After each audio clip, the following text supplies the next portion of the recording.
But isn't it the thing that we make the road by walking, and we don't know, no one knows, no one can know what form this utopian vision that's called communism can have. But where's the horizon? Utopian vision. You gotta walk towards the horizon. It's a North Star, right? I know, but Yeah. I know, but still, that doesn't mean that it's not true. Well, we have to have that discussion. Yes. Gene Roddenberry's got a nice Star Trek. I mean, isn't Good communist utopia. isn't communism a vision of the future Well, with abundance for the all? reason he denies that he's got a utopian vision, he's got two reasons, one of which is not in the book, which I'll tell you. The reason he denies that he's a utopian in the first place is that he says we have all the means already to overcome the way of life that we all were born. ABHOR. But the second reason is that even under a society in which there was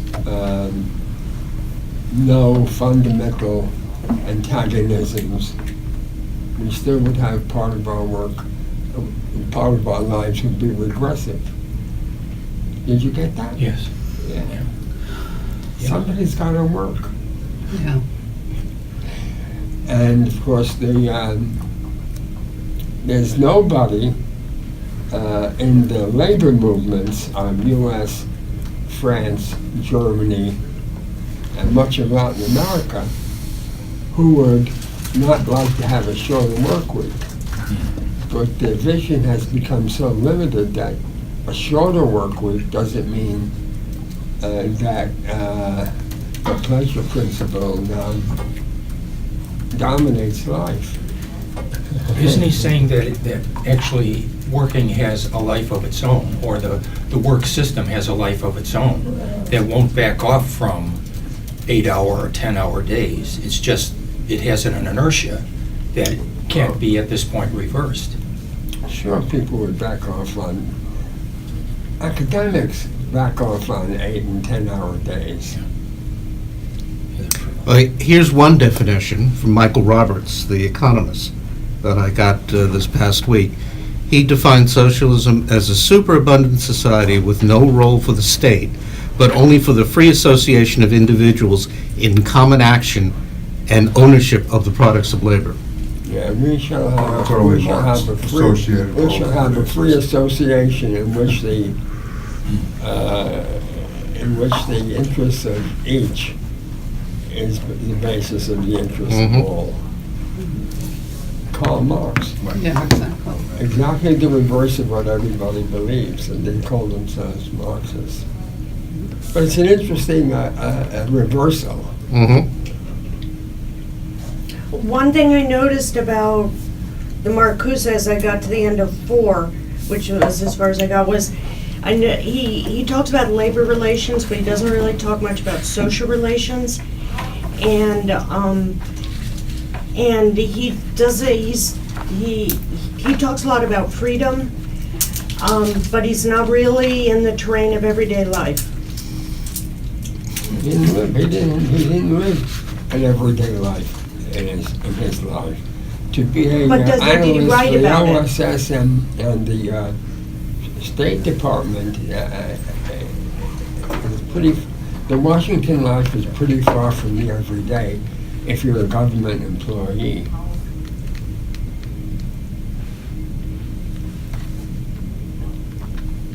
And in terms of social relations, does he talk about, issues like reification and how the mode of exchange affects our social relations? Yeah. He does. Yeah, sure. I just didn't read it in this. Yeah, but this is 1955. Yeah. Have you read One Dimensional Man? No, it's on my bookshelf.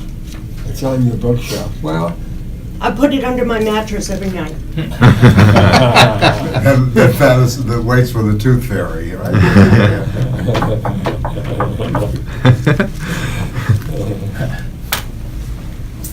well, what did you get? what is the big secret of this book? It's there, but it's a secret. It's all there, but it's a secret. What is Marcuse's concept of the new society?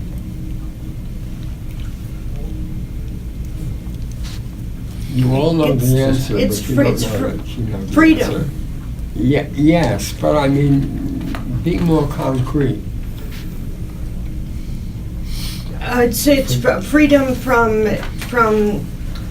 Well, oppressive social structures, but those oppressive social structures are currently invisible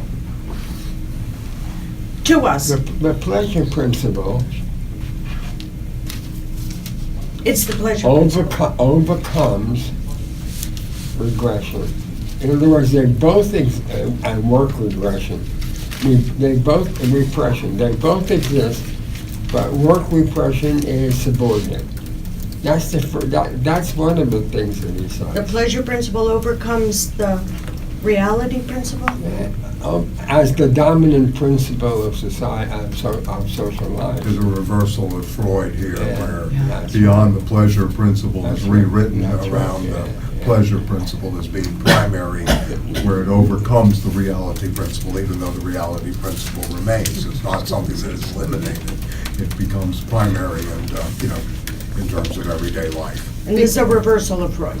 It's a reversal of Freud's Okay. text entitled "The Beyond the Pleasure Principle," in which Freud was, really said that the aggressive instinct, or thanatos, has taken over greater, which was written at the period of after World War I, in between the war. It was an interwar text, obviously, and, in which Freud also, thinking about socialism, responded to Einstein, why war?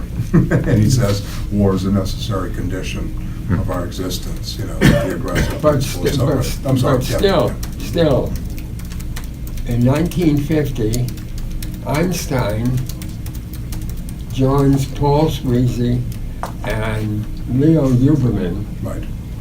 in founding Monthly Review, an explicit socialist journal. Einstein had no trouble saying, I am a socialist. Today you will not find a prominent physicist, chemist, maybe not biologists, but physicists and chemists who will acknowledge that they are socialists or communists. Taku was a Maoist in his Who? earlier. Michio. Michio. Taku was a Maoist in his early Yeah. early years. Not a Maoist anymore, but He was a terrible father. yes. How do I know? It's because his daughter and my daughter were very close friends. And Taku insisted, Michelle Taku went to high school with Noam, my daughter. And they were very close friends. I used to drive Nona to Kaku's house when she would have a play date. When she was in junior high school, but they went on to high school, Bronx Science. He insisted that she become a scientist, his daughter, insisted. Therefore, she went to Bronx Science. She tried out for Stuyvesant, Brooklyn Tech, and Bronx Science, and got into Bronx Science or Stuyvesant, and had to go to Bronx Science because it was science. He also was not very gentle. I mean, he was not a hitter. He did not abuse his child physically, but he intimidated her like he was going out of style. Like intimidation was going out of style. And his books, especially the one about technology, are execrable. They are. He's a technological determinist, and he's gleeful about it. It's going to liberate everybody and make work very minor in our lives. as if technology has achieved that already. Well, it did achieve somewhere. If you carry his and achieve the 8 hour day maybe, the 10 hour day. You know, the joke on me was that the Cartesian resistance never came back because I think he's cocky time. He stayed out there so far. But Taku was revered, especially at CUNY, because he was good on the issues, on nuclear weapons, on things like that. Yeah, had a good program on WBAI. Yeah. You know, where he would decode, the latest Defense Department stuff as much as he could. As much as he could. Yes, right. I never listened to him. Yeah.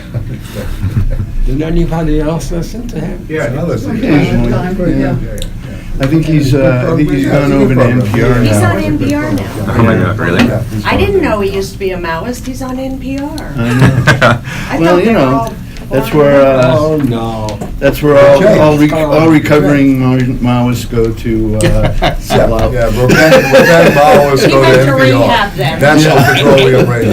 Amy Goodman has become a left liberal. Oh, absolutely.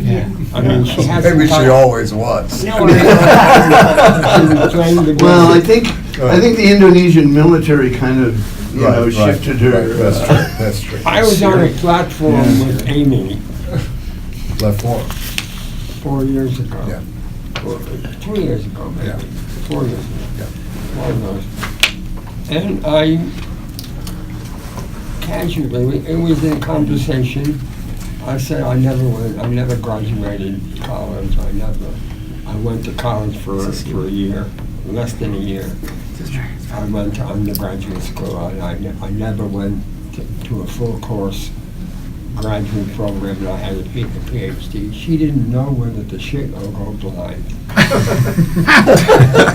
Still looking for the Shinolas then. But she was totally taken by that in a negative way. In the first place, I think she didn't believe me. In the second place, if she did believe me, she thought it was a horror that I didn't go to school. And then she never invited me on her program again. And I was on her program once or twice a year. Really? Yeah. No, she gets rid of people forever, I mean, She's now decided that she will interview the State Department, which is the left wing of the Trump administration, and interview professors who are nothing but liberals, and her preference are not academics, which is all right, but they're journalists. She has one journalist after another, especially that guy, what the hell is his name, who is now living in Argentina. No, no, Brazil. he's living in Brazil. Greenwald.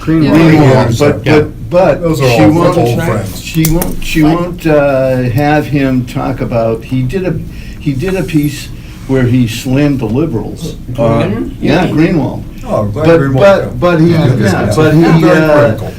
Amy moved Yeah. that piece Yeah. not from the broadcast portion, but into the after show. The Yeah, I was trying to B-side. find. Yeah. Yeah. Really? Yep. He's living where?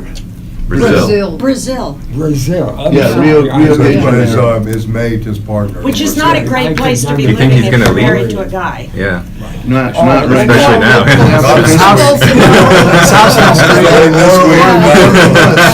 the coming months in the Hi, future. George. Hello. Sorry, I'm late. I left early, that was my mistake.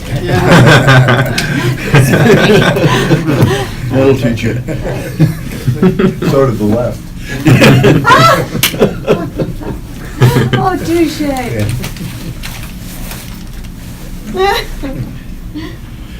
No, but she has even people like Max Blumenthal. She'll never have him on because he's too hard on Israel. But not only that, she's an interventionist on Syria. She Absolutely. only has interventionists on. Right. And I think that alone was enough to cause the split and all this vitriol on the left against Oh, Max yeah. Blumenthal. Oh, yeah. No, she was like part of the, you know, gotta get rid of Assad, you know? Yeah, Same- I think that Amy has made a conscious decision. I don't think she's drifting. No. It's Victims. for funders. That's it. She's interested in funders, yeah. victims, and she's interested in journalists, and she's interested in professors before whatever they believe, you know. But also, she's interested in government officials. She's got a very great interest in government officials, former government officials, but, you know. Well, the Rolodex is Chomsky on occasion, Phyllis Chomsky- Bennis on the Chomsky Middle East. yesterday. You know, she's got. I listened to yeah, Chomsky yesterday, yeah. Oh, you did, okay. and this is my last word before we get back to my... Chomsky's repressed. No. There's nothing wrong with Chomsky that a good follower of Bernie wouldn't extol. As a commentator, he is a liberal. Yeah. That's what he is. He tells about all the atrocities that all of these regimes do. He gives no hope, nor does he give any indication that he cares about or thinks that it's possible that there could be an alternative. And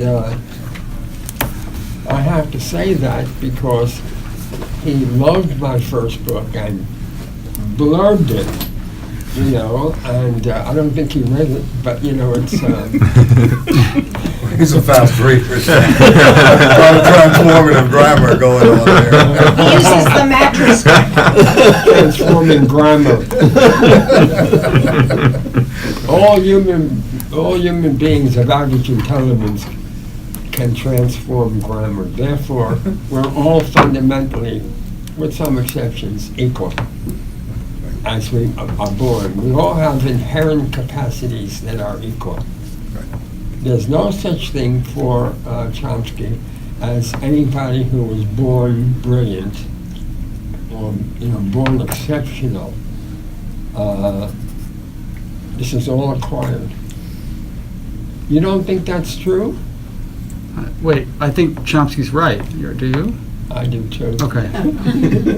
But not for the reasons that he has. Ah, okay. He calls himself Oh, I know what you're a saying. Cartesian. The Cartesian, yeah. I thought he was a bit of a libertarian.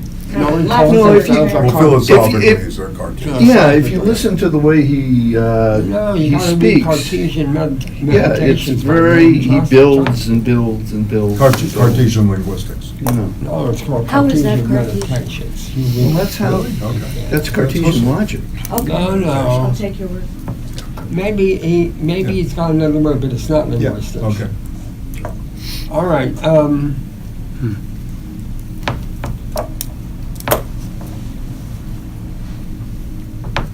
What is the secret? Pleasure. What? Pleasure? No, that's, I wouldn't put it that way. Medical marijuana. Freud CBD oil. invented the pleasure Recreational. principle. And Marcuse repeats it 432 times. That, of course, is a slight exaggeration, but not much. But what is Marcuse's real contribution in relationship to that? All right, let me do it. Let Can me I- do something that yes. go I'm ahead. lost already. You asked a question, you answered it, pleasure. I don't know what your question was. Pleasure is not his secret. Pleasure is Oh, what did you say? Freud. Okay. What's his secret? What's his Was secret? the Okay, question. got it. Secret of Thank the you. book. Okay. From sexuality to Eros is the most important chapter in Yes, this by book. far, Yep. yeah. Yep. And that's why I'm sorry that you haven't gotten beyond chapter 4. 106 pages was a lot, but that's okay. Well, Yeah, and it's only that, well, I'm still It's- working on it. And I gotta say, the philosophical chapter was pretty good. Yeah. Because yeah. if you say don't read a chapter, Stanley, you Yeah, know, right. that's the, I'm you gotta read that chapter. In a Freudian way, of course. I'm a slight bit of lecturing now, as if I was Marcuse, okay? Some of you know that I knew Marcuse, and he sort of talked about this in his house. He showed everybody up and used to lecture for 20 minutes before there could be a drink, you know. Anyway, there is an illusion. It is an illusion that's born out of ignorance. And it's an illusion born out of a distortion of what Marcuse really hoped for and stands for. And that illusion is that one day we shall have unfettered sexuality. They have not read Eros and Civilization who say this. They are repeating the common sense about sexuality and utopia. They think the second part of that is that Marcuse is a utopian. Over and over again, not over and over and over again, just over and over again. Marcuse has argued that the development of civilization and its technology has given us all of the prerequisites for the good life. And that the failure of us to live the good life is a failure of society, and implied in that is, of course, the class struggle. But it's also the introjection of domination by sections of society for whom domination is not in their interest. He says sexuality, the pleasure principle, his conception of the pleasure principle, and he tries to argue some places that is not Freud's either, but his conception of the pleasure principle is that sex is only the alpha. The beta and the gamma are really Eros. Eros. And Eros is Yeah. a new way of life. A way of life that I said before has been made possible by capitalism and its development, but capitalism and its development, as well as certain sections of the socialist movement, would not dream at the moment of living that way of life. That is subordinating work to pleasure. But that life itself becomes pleasurable. And it's not confined, although it includes sexuality in the traditional sense. Life itself means that we would be able to transform the world such that sexuality itself no longer becomes the aim, the end. That what becomes the end of our transformation is transforming everyday life, even if I didn't live it, he would say. If you can't conceive of the transformation of everyday life from toil to creativity, and within which is pleasure, then you have not made a revolution worthy of the name. The big condemnation of China and the old Soviet Union is that it was still based on the domination Production, of production Yeah. and productivity. productivity, through We labor. have no staccanobites in this room, right? You know what I'm talking about? Say that again? Barely. Yeah, they don't know. Staccanovite, she knows. That's how it's, No, I don't think This you is know. from an old Yeah, red yeah, family. yeah, yeah. Stakhanov, It's true, you What is were. it's a bad guy in Soviet Union, but I He don't know. was a My bad. father was an official of mine, mill, and smelter worker. All right, which was a red union.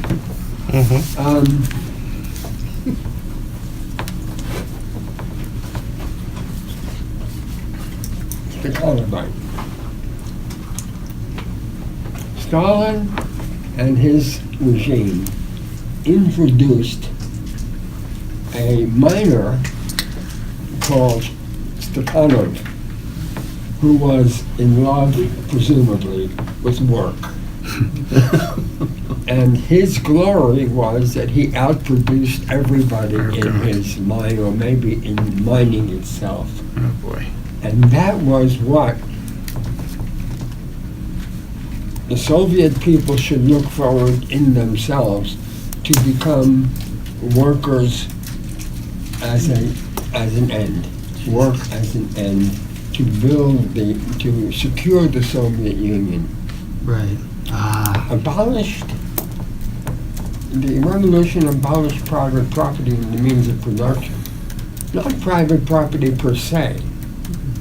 And also abolished a promise that had been made by the Bolsheviks: peace, bread, and land. It barely provided bread. It never could provide peace, and it certainly did not provide land. It promised the peasants that it would, that the regime, that the revolution would subdivide the land such that there would be a distribution of the land to smallholders. That this would not be subject to nationalization. Socialization they didn't promise for the near future, but they were going to nationalize everything except small businesses, grocery stores literally, and the land. The land would be still owned by peasants on a cooperative basis, not communes, but co-ops. And they reneged. They nationalized the land and transformed the peasantry into proletarians, which they never could successfully live down.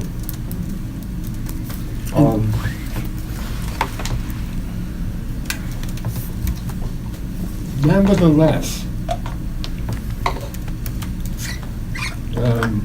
Marcuse never denies that socialism, the first step, is the social ownership of the means of production. But what Marcuse meant by socialism may or may not be derived from this book, although I think it's there. What is socialism in your head? Public ownership of the means of production. Control of markets. That's you. Oh, I'm sorry. That's not Marcuse. Marcuse was a council communist. Do you know what that means? No. Panic. It means Anton Pannekow. How do I know? Because I own the same book. Pannekow Workers' Councils. A Stalinist came to visit me yesterday. I don't know how he got past the doorman. But when he came up They're to, good at that. You know, when he's a he good came bank up to my robber. apartment, he saw I was reading Pannekow, and he said something very derisive. And so You then knew I who thought, Pannekow was? oh yeah, no, he knew the book. He knew it. That is interesting.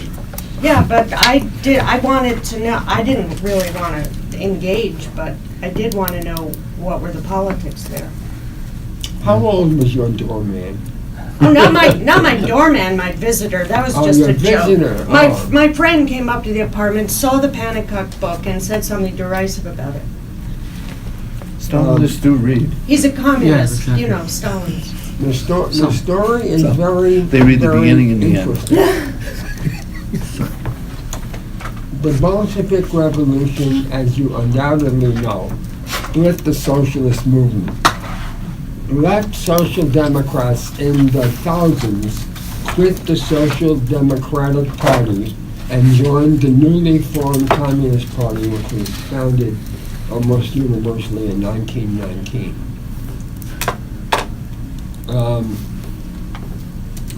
The Bolsheviks had not yet renounced its promise, and it took the anarchists between 1918 and their abolition by the Bolsheviks, which was driving them either into the grave or out of the country. It took that to get rid of them. The idea was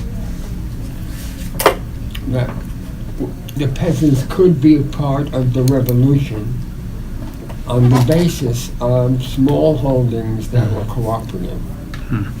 That was only in the most formalistic sense a concession to capitalism.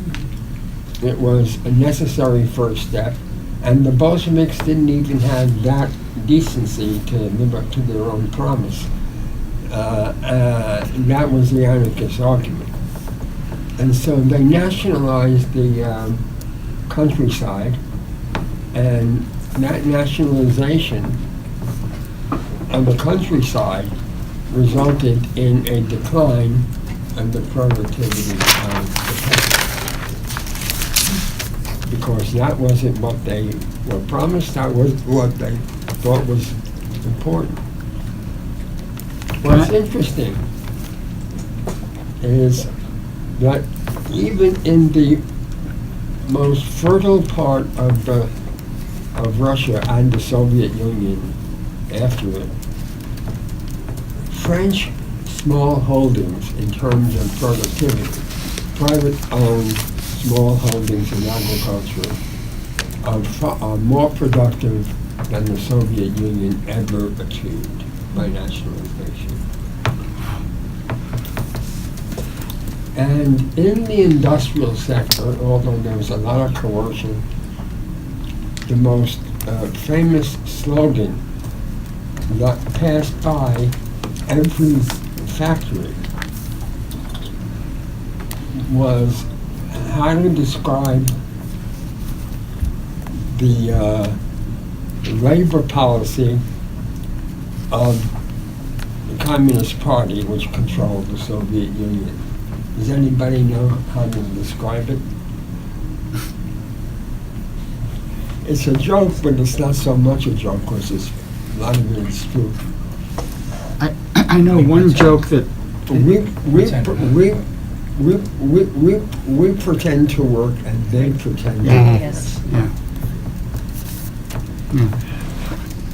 What was yours? It's a little variation. They asked us to make 1,000 pounds, the most efficient 1,000 pounds of nail, so we made one 1,000-pound nail. But there was one exception to that rule of relatively low productivity under centralized, concentrated control. It was the scientific sector, which was given more free rein than anything else in the Soviet Union, and probably even in Western capitalist societies, where increasingly science was under the rule of capital.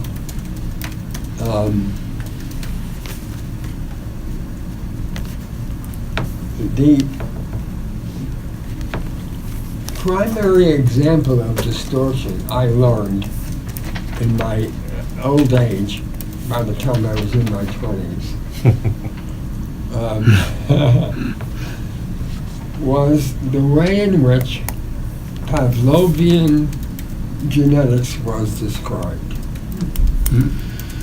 Pavlov was charged, finally, with being a deviation of science by Western science, and the Soviets finally actually adopted it. But there was one problem. Pavlov's sin was that he thought that Lamarckian biology was not wrong. It was excessive. It was too general, and it was not concrete enough. That was the inheritance of acquired characteristics. Do you know how the inheritance of acquired characteristics was disproven by Western science?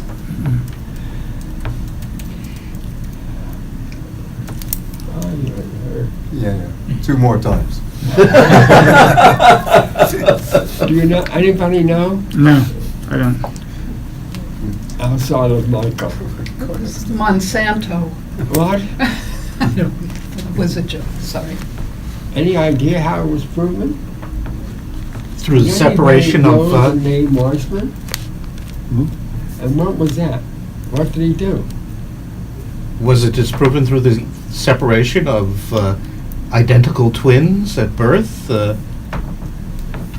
He kind of 47 tails of rats and mice in different generations, and they all came out the same, Okay.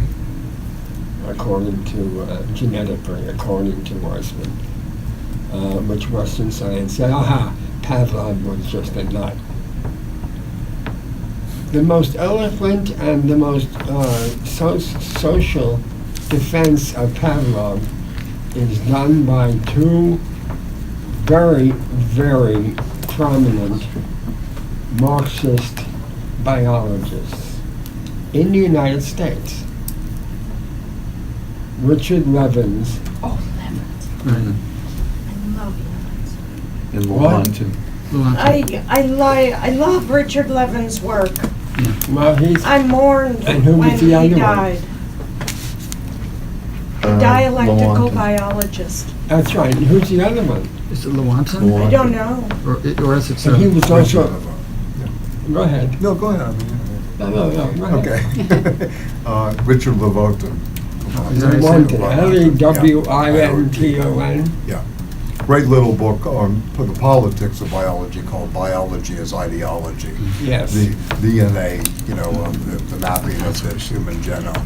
It's a very beautiful book because he situates it within the political horizon, what is going Levin on. and Lewontin wrote not thick, a 300-page book, which is called The Dialectical Biologist, which is available. And in The Dialectical Biologist, they have a defense of Lamarckian biology. The defense of Lamarckian biology is that what Lamarck did and Pavlov tried to improve upon was to insist that genetics had no history that was independent of the environment within which human beings develop. As a matter of fact, if you look at Marcuse, he says the same thing. He says you always must see the pleasure principle in relationship to the context within which it develops. And that's what they argue. They say, how can you have an agricultural sector which does not adapt to its environment? Every farmer must adapt to his or her environment. Every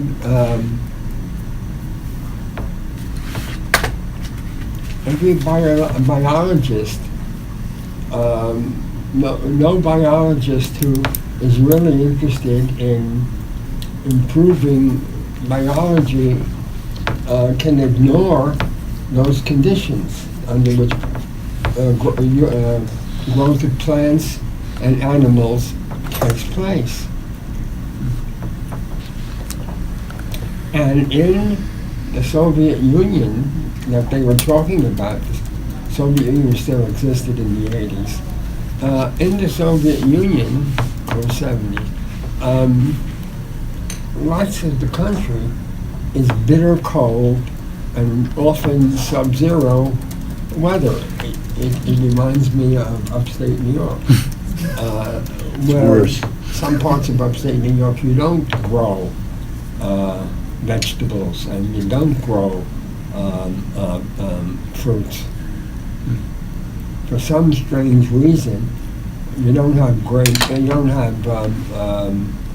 most fruits grown in New York or Vermont or New Hampshire or Maine. They're grown in Florida, they're grown in Georgia, and they're grown in Tennessee, etc. You have to have warm weather, tropical weather someplace. And the argument that they made was that Pavlov was trying to get away from this condition and try to do that through get away from this condition through hybridity, which is not an unusual practice.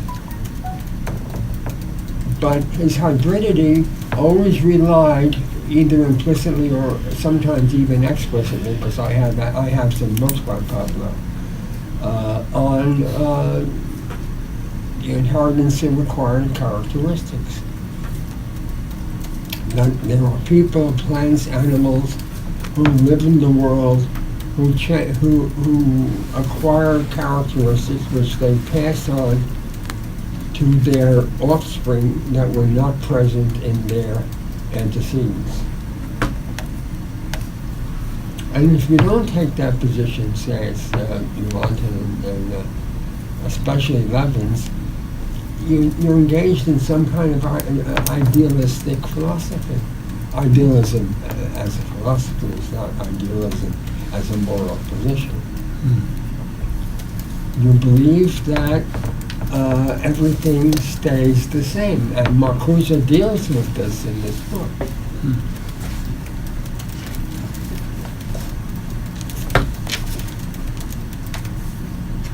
Can I go to the text for a second? To kind of, I think Marcuse gives a great summary of what you're trying to get to in terms of the transformation, of at the end, actually, before it actually is a very long. People, I was going to get to that. Oh, you are? Okay, yeah. But go ahead, get to the text. Okay, so anyway, beginning on page 234, the last section on Eros and Thanatos. I don't know, it's in the last chapter, Eros and Thanatos, in the paragraph beginning with the striving for the preservation of time and time. Seems to me to begin this to the conclusion seems to give a real sense of where he's trying to go in terms of the transformation of life. Which text are you using? Kind of, Time is for Marcuse the enemy. Yes. No, I'm just trying to.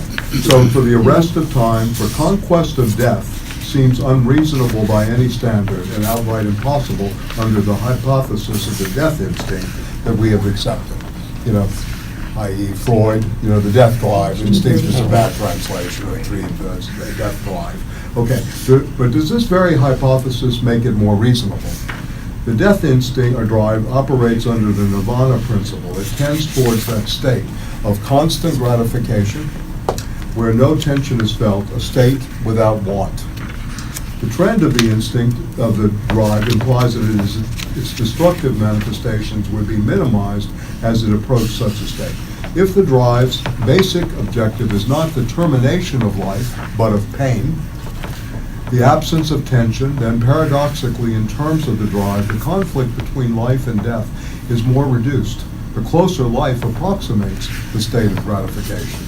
Pleasure principle and nirvana principle then converge. At the same time, Eros, freed, and I think this is crucial, from surplus repression, would be strengthened, and the strengthened Eros would, as it were, absorb the objective of the death instinct. The instinctive value, or drive value of death, would have changed. If the instinct pursued and attained their fulfillment in a non-repressive order, the regressive compulsion would lose much of its biological rationale. Right? As suffering and want recede, the nirvana principle may become reconciled with the reality principle. The unconscious attraction that draws the instincts back to an earlier state would be effectively counteracted by the desirability of the attained state of life. The conservative nature, quote unquote, of the instincts would come to rest in a fulfilled presence. Death would cease to be an instinctive goal. It remains a fact, even an ultimate necessity, but a necessity against which the unrepressed energy of mankind will protest, against which will rage its greatest struggle, right? In this struggle, reason and drive, or reason and instinct, could unite, and under conditions of a truly human existence, the difference between succumbing to disease at the age of 10, 20, 50, 70, and dying a natural death after a fulfilled life may well be a difference worth fighting for with all instinctive energy. Not those who die, but those who die before they must and want to die, those who die in agony and pain, are the greatest indictment against civilization. They also testify to the unredeemable guilt of mankind, and this is his, kind of attack against Christianity and original sin, obviously. Their death arouses the painful awareness that it was unnecessary, that it could be otherwise. And it takes the institutions and the values of a repressive order to pacify the bad conscience of this guilt. That's Nietzsche speaking through him, obviously, too.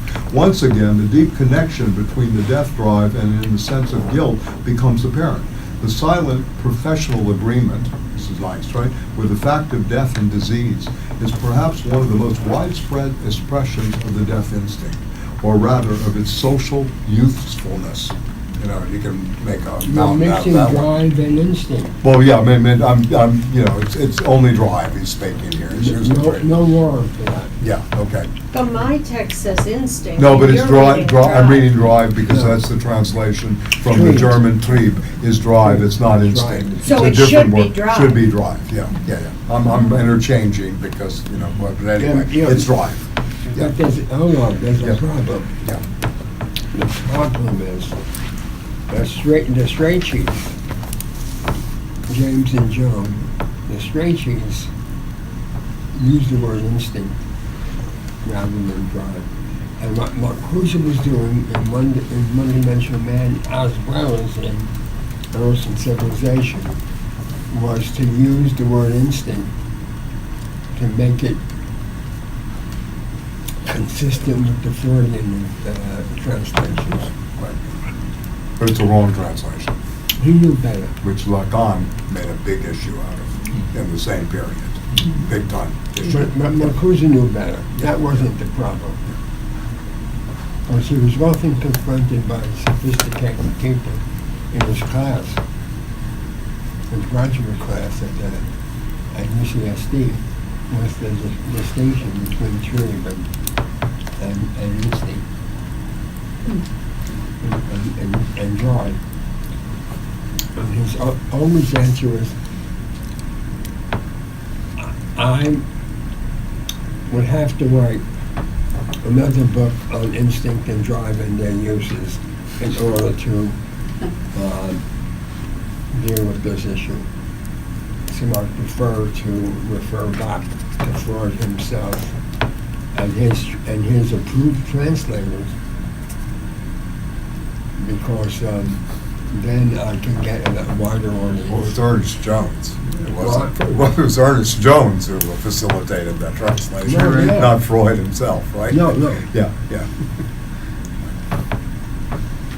So anyway, just to go on, because he mentions, in a repressive civilization, death itself becomes an instrument of repression.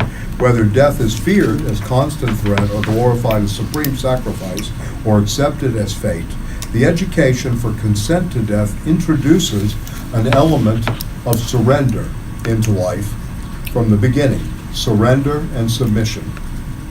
It stifles utopian efforts. As we say, what's the point? What's the point of changing this, et cetera, et cetera. The powers that may be have a deep affinity to death. Death is a token of unfreedom, of defeat. Theology and philosophy today compete with each other in celebrating death as an existential category. This is obviously aimed at the Heideggerian and the Heideggerian, moment and Sartre's existentialism too, I think. Yeah, they bestow transcendental blessing on the guilt of mankind which they help to perpetuate. They betray the promise of utopia. In contrast, a philosophy that does not work as the handmaiden of repression responds to the fact of death with a great refusal. that is the refusal of Orpheus the liberator. And he sets up Orpheus and Narcissus earlier in this as two myths, and basically promulgates for or advocates for Orpheus the liberating poet. That has the song and the playfulness versus that of the narcissistic, reflections, etc., and the way the system is so able to codify narcissism. He's, I think, very well aware of this. Death can become a token of freedom. The necessity of death does not refute the possibility of final liberation. Like the other necessities, it can be made rational, that is painless.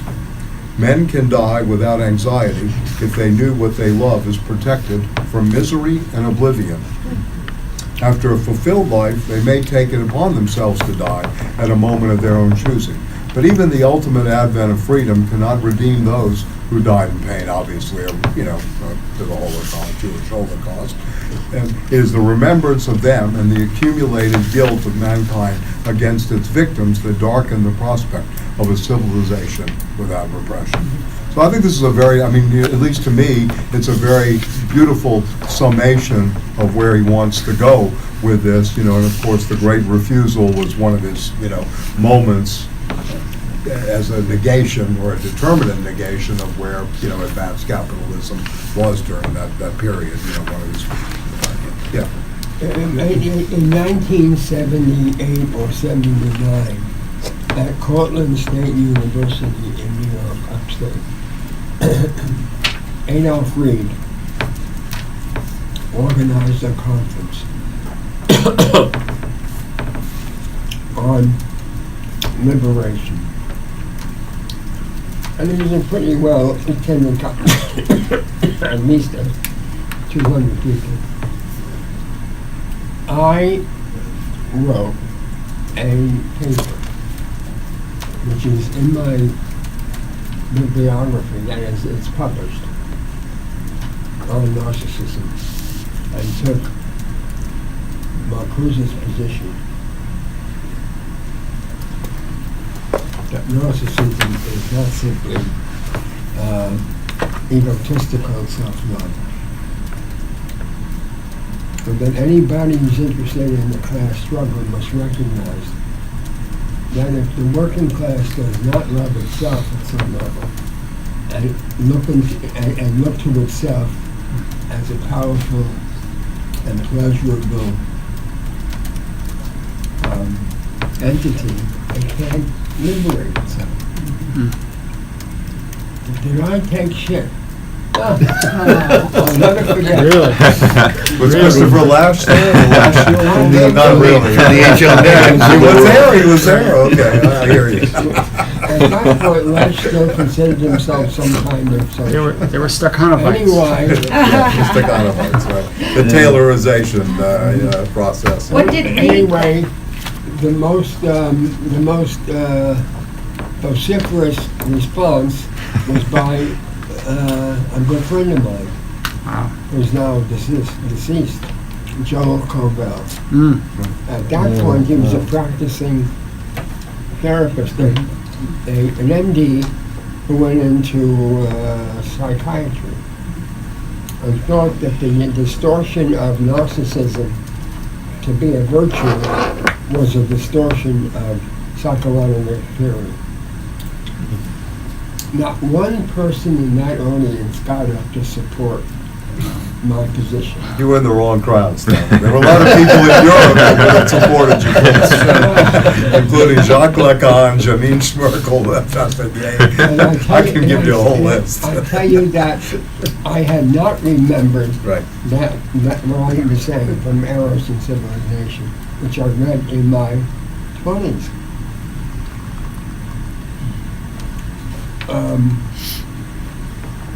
But I still held to it.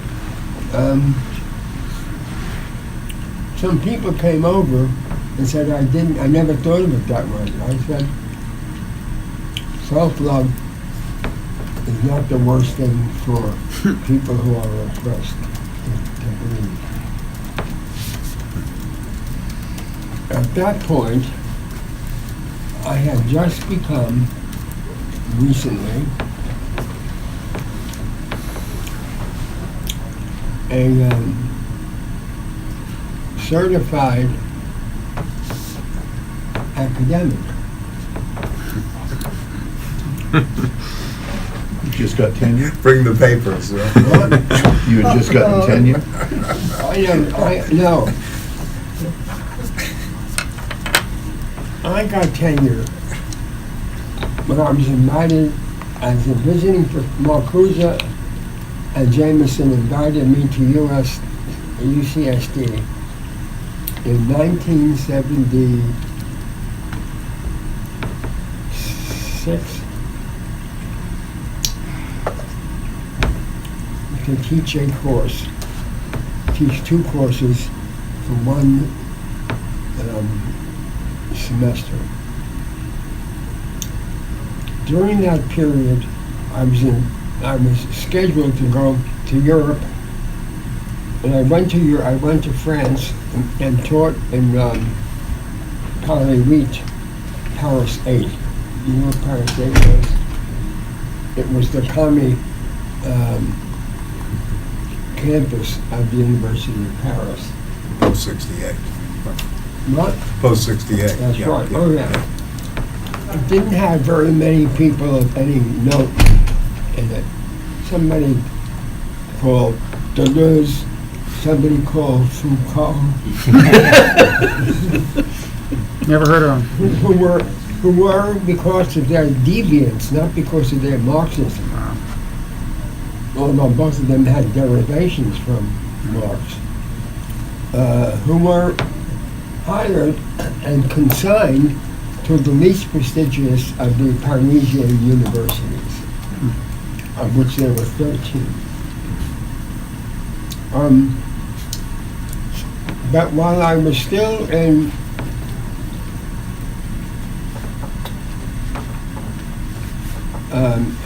UCSD, I was invited by the history department at UC Irvine to be a visiting professor for a year, which I accepted.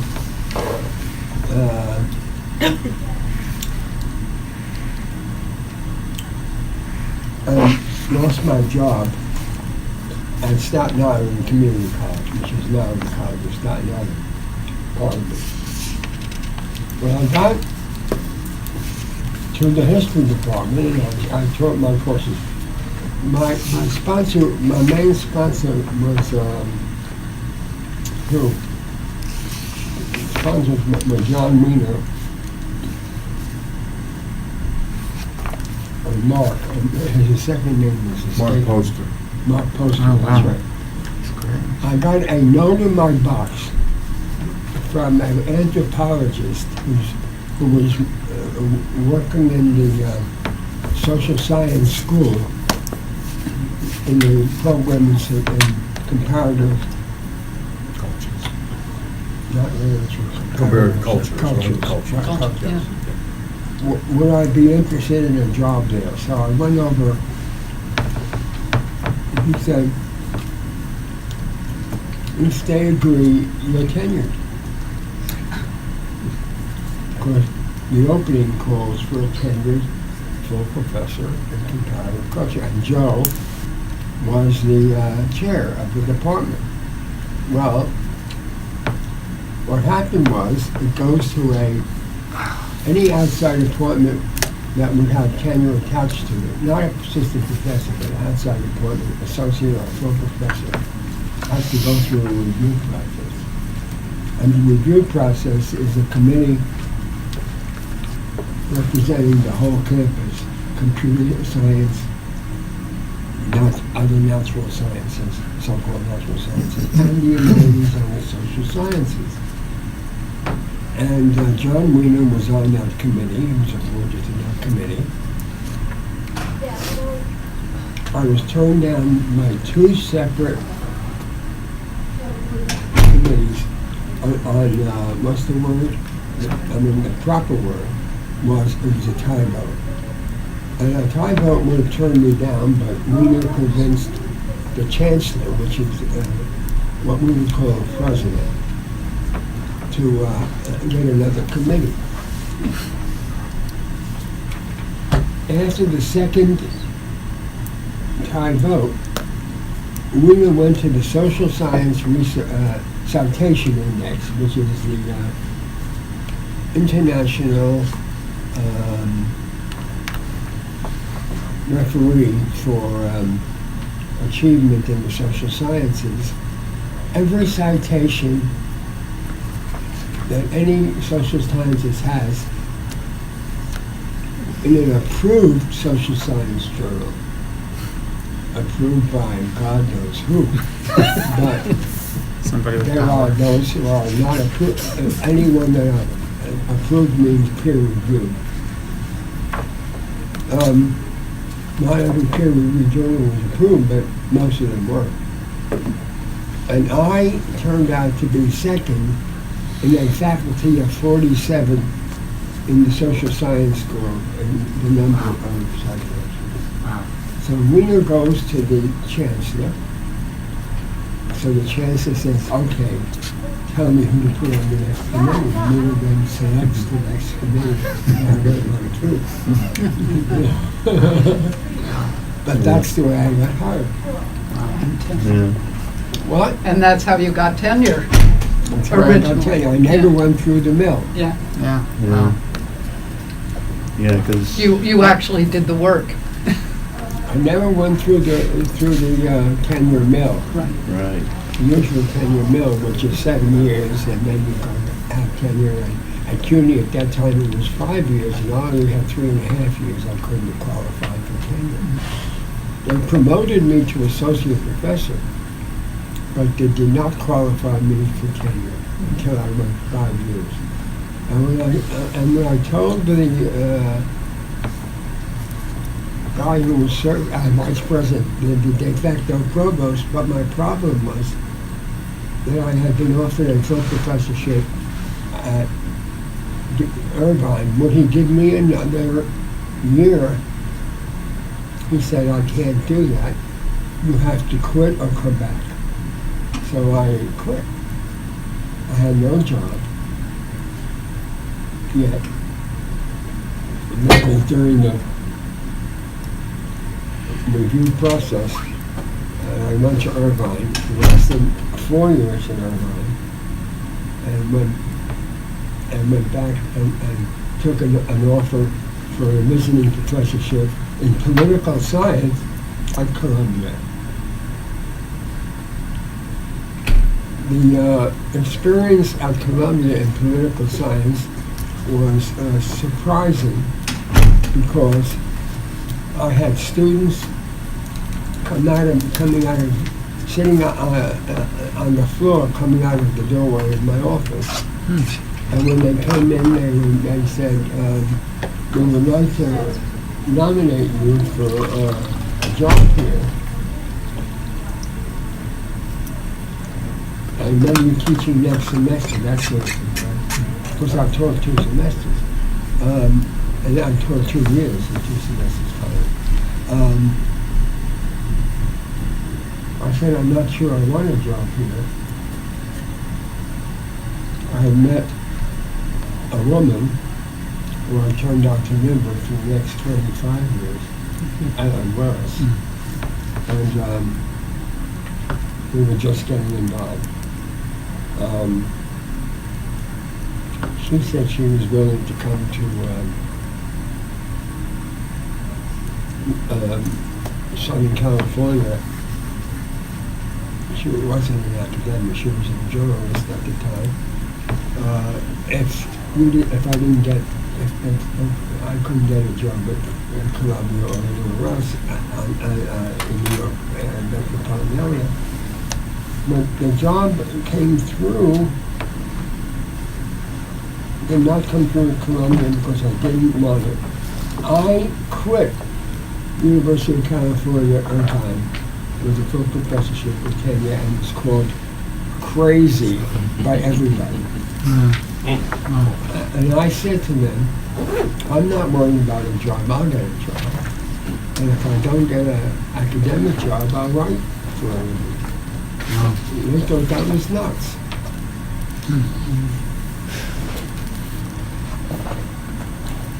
False promises had my first book, had sold 15,000 copies in hardback and still in print 45 years later now, and sold another 20,000 copies in paperback. So I said, I'll make up.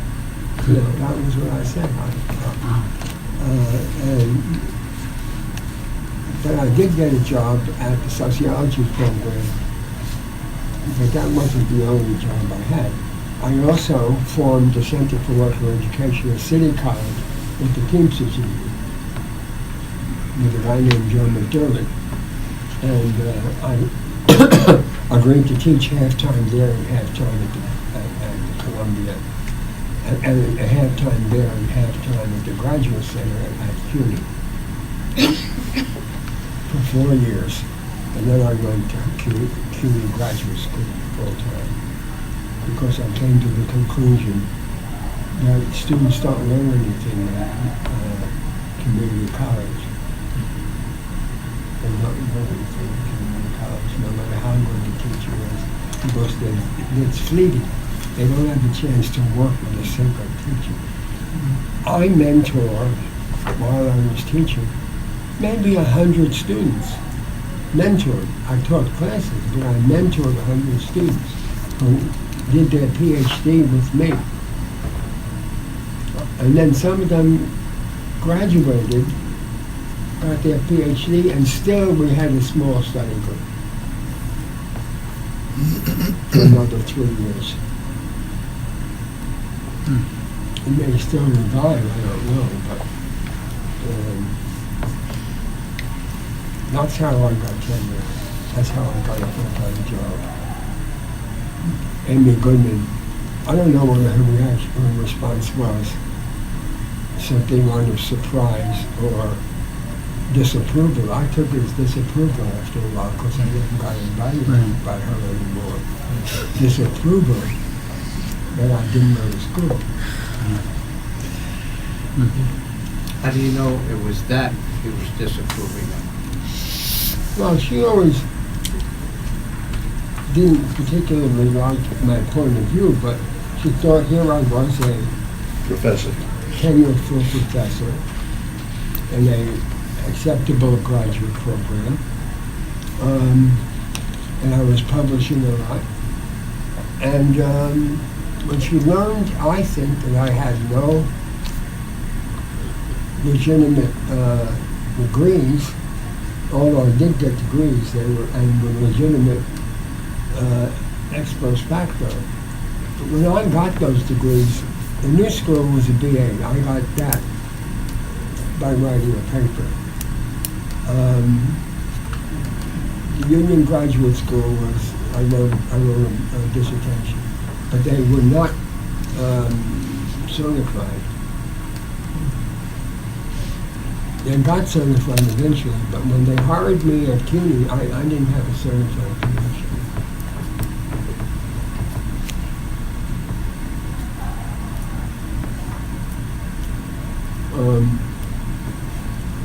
Let me just say something that I thought was very important in thinking about schooling and thinking about education.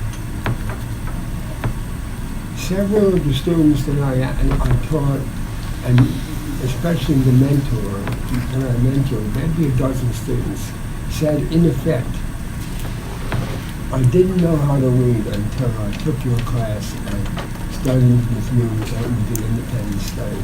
You taught me mostly how to read. He just got a job at Trinity College in Hartford. But other students said the same thing. One got a job at Newport. Others got jobs in different places. Mike Roberts was at San Diego State. He just edited a book called Class, which is a collection of everything that everybody since Marx said about class, excluding us. We wrote introductions to each of the sections.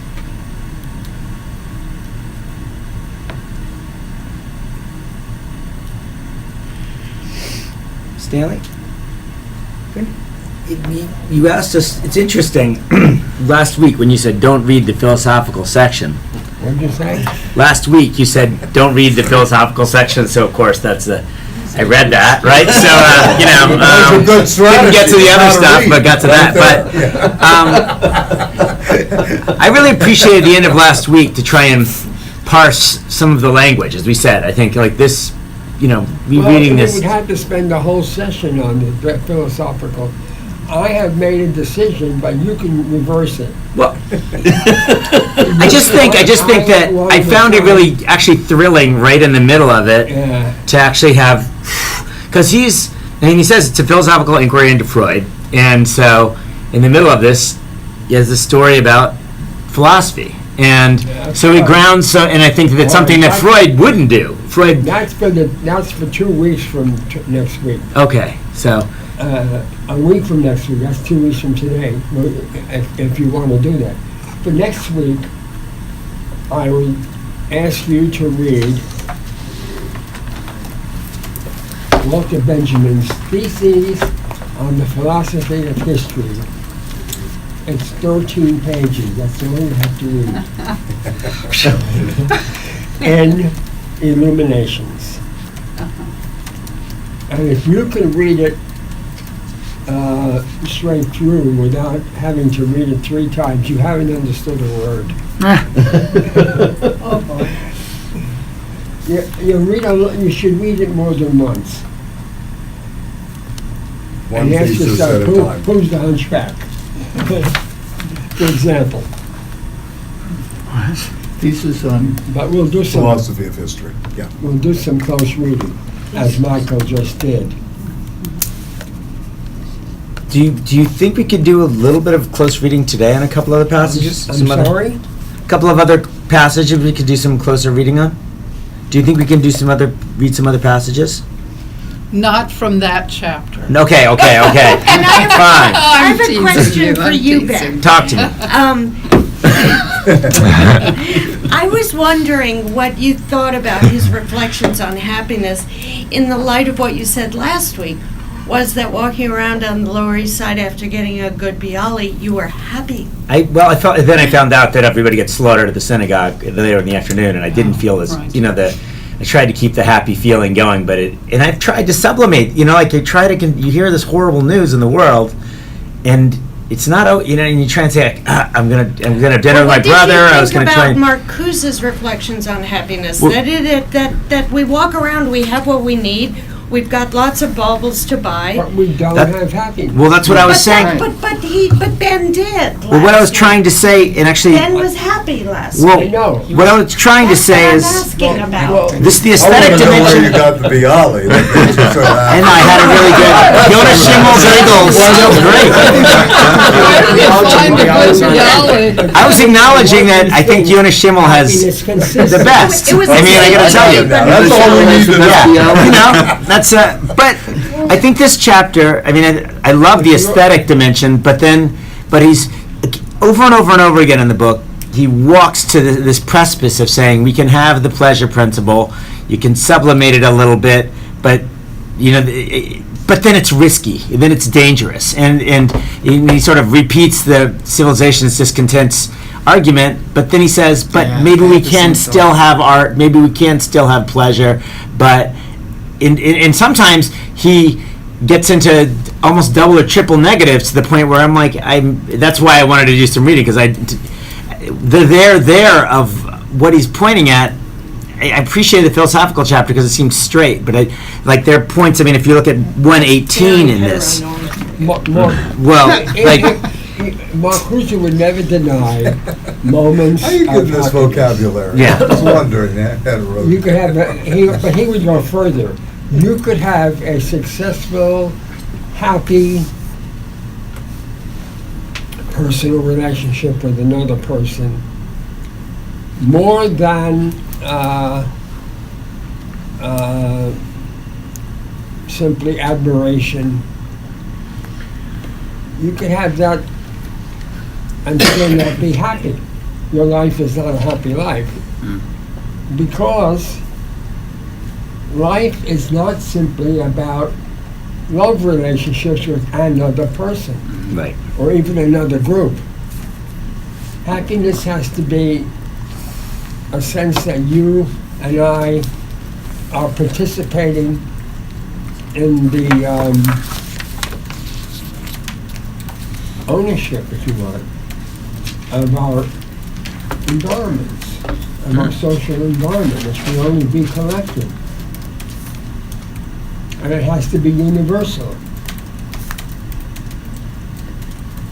There's a beautiful, epigraph in a book that's, kind of a parallel to this text, Life Against Death by Norman Where O'Brown. is it? Where is Norman it? O'Brown's Life What? Against Death, the Yeah. epigraph to the last chapter, of which he cites Henry Miller. We must Yeah. die as egos and be born again in the swarm, interconnected and related, etc. This is he takes in a reflection on similar what you're talking about, very interesting, which was another book, and as you know, Marcuse was sort of interlocutor as they went forward as the two, quote, Have you read the last chapter? Yeah. No. Of this, no. You haven't read the last chapter. I didn't think that most of you would get to it.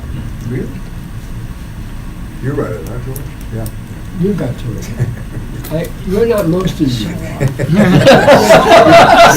not the one, you're the man. There's You're the always one. an overachiever. Not the I read it man. long ago, but that doesn't count. And you're a PhD and you got a job in public school. Teaching in elementary school. So you teach in intermediate school? It High gets school? worse, doesn't it? I've taught every grade from pre-K through senior in college. Okay, there you are. But I Today, never- get a PhD, and you may be able to get a job It's teaching working. in elementary. Right. I think Intermediate Dylan had high it school. down, Stanley, 20 years of schooling, they put you on the day shift. What'd you say about 20 years of schooling, they put you on the day shift. Look out, kid, it's something you did. But you're doing it again. Lord knows when. There is a, let me summarize for this purpose. I won't do that in the theses on the philosophy of history. Let me summarize the chapter on the revisionists. Oh, yeah. If you are a person familiar with contemporary psychoanalysis, I'm not even talking about psychiatry, which has turned out to be a needle and pill Right, right. thing, And, right, pill popping operation. and If biology. you are a psychoanalyst,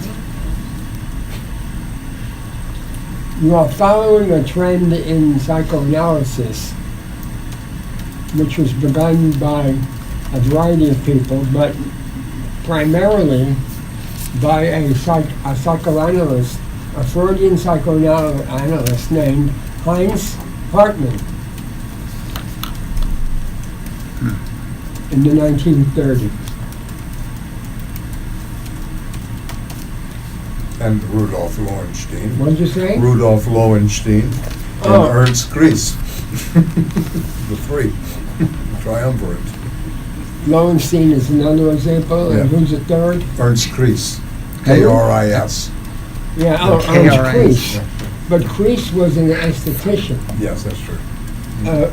and he may have been a Hartmannite, which I think is true. Right. But he did not have the scope in his work that Hartmann had, because Hartmann was interested in overturning some of the fundamental ideas of Freudian psychoanalysis. While he accepted the unconscious, he did not accept the rule of the drives. And he wrote a very important book against, that really opposed, praised Freud, but opposed Freud's theory of drives. following the Second World War, or maybe even just before the Second World War, he had a very important, if not convert, at least somebody who was influenced by him. At least he thought so. And so did Marcuse. I think so. That person's name you may have heard of. His name is Erich Fromm. And in his book, which in England was called Fear of Freedom, and in the United States was called Escape from Freedom, there's different editions. And in his book, in his other books, such as The Art of Loving, and other books like that, he disavowed the rule of the unconscious and the rule of especially the drives.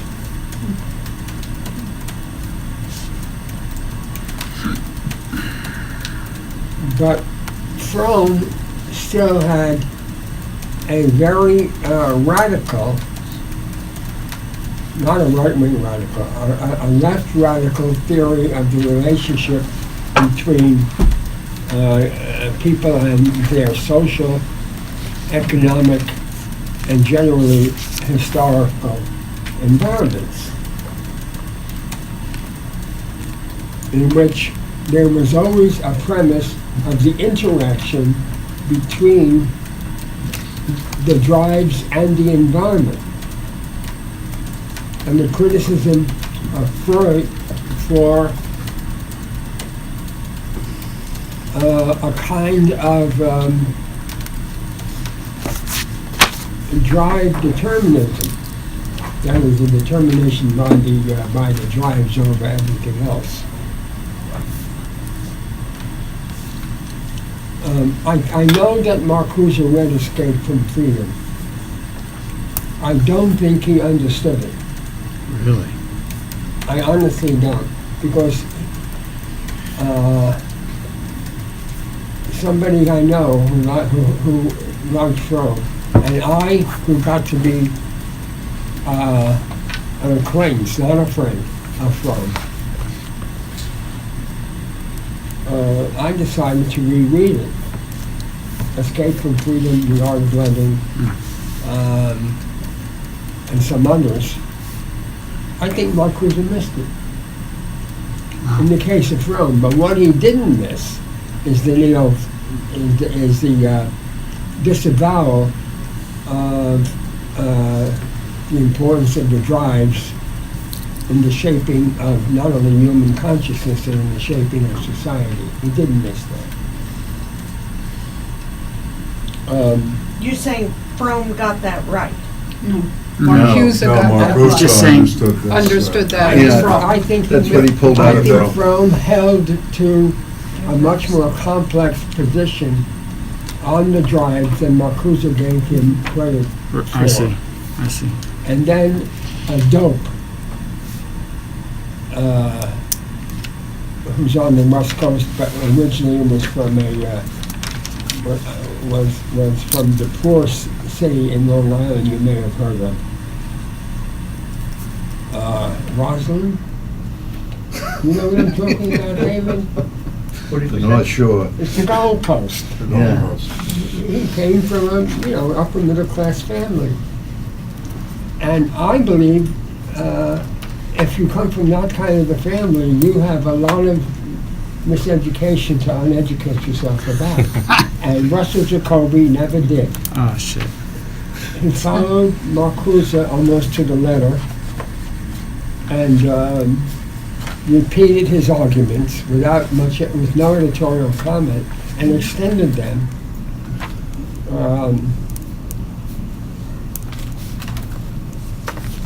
You're talking about social amnesia here? I'm talking about social amnesia, which a naive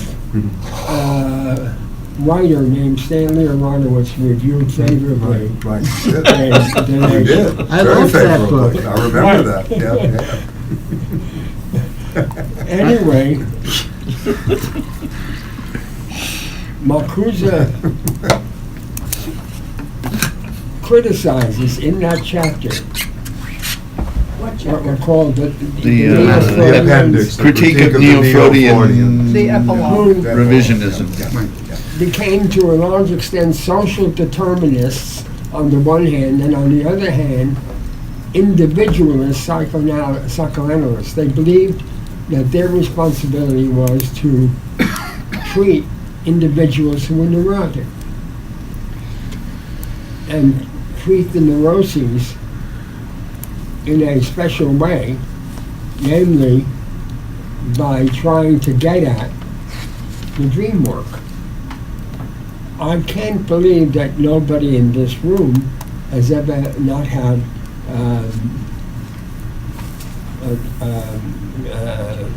treatment, right? A dream analyzed. And Well, dream therapy. The first thing when I walked in for psychoanalytic therapy, did you have any dreams that you remember this week? Yeah.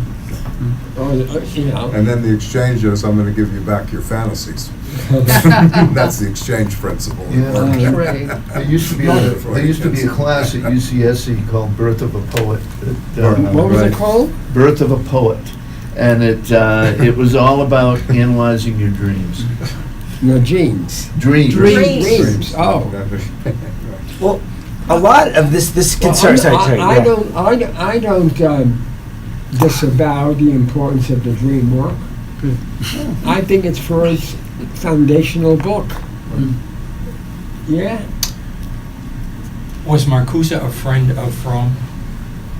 Of course. Yes. Yes, you picked I was this up, about yes. to get to that. Okay, yeah. What's interesting, Eric Fromm was born 2 years after Marcuse. Marcuse was born in 1898, and Fromm was born in Germany in 1900. Both of them, Fromm and Marcuse, started out like other psychoanalysts I can mention, especially Otto Fenichel. Otto Fenichel wrote a very important textbook which is still used by some psychoanalysts today, with reservations of course, called The Psychoanalytic Theory of Neurosis. And he also has two very influential collections of his essays, which are over there. what's interesting to me about that, I'm just kidding. What? what's interesting to me about that, Stanley, is that if they're friends and they're both writing in 1955, and Herbert Marcuse is writing this book and Eric Fromm's writing this one on the Dogma of Christ, when he talks about fantasy, he goes to Orpheus, Dionysus, Pandora, and he never mentions the liberating Jesus that Fromm writes about in the Dogma of Christ. Anyway, let me go through. They must have had conversations about this, is what I'm getting at. When? If they're both writing in 1955 and they're friends, they must They're have... not friends in 1955. Okay. They grew up and became Oh, that's right. Sorry. friends because both of them were employed, Marcuse as the freelancer, Fromm as a paid researcher by the Institute. Fromm conducted terribly vital research. When I say terribly vital, a lot of his research was either influenced or influenced Horkheimer's project called On the Family.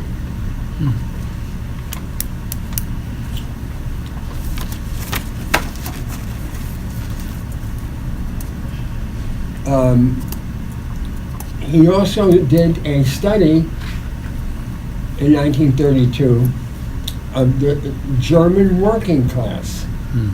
And that book has been translated into English. And it was a pretty conventional study, except it's, some of its ideas are not conventional. But methodologically, it's pretty conventional. Interviews and field work and all that.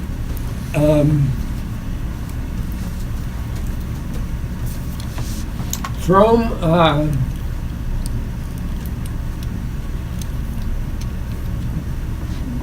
began as a classical psychoanalyst and participated with Marcuse in all of the seminars that were run by Horkheimer, and in the 30s were assisted by Adorno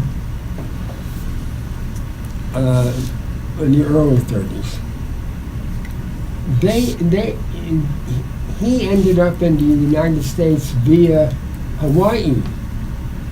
They never went to Hawaii. I think they never would have come to the United States mainland if they had gone to Hawaii. That's a joke.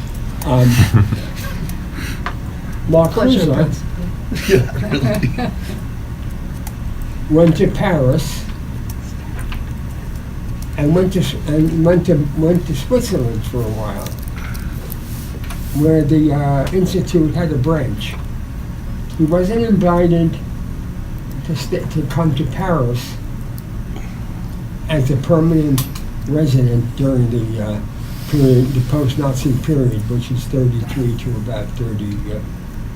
about 49, actually 39, when they went to the United States.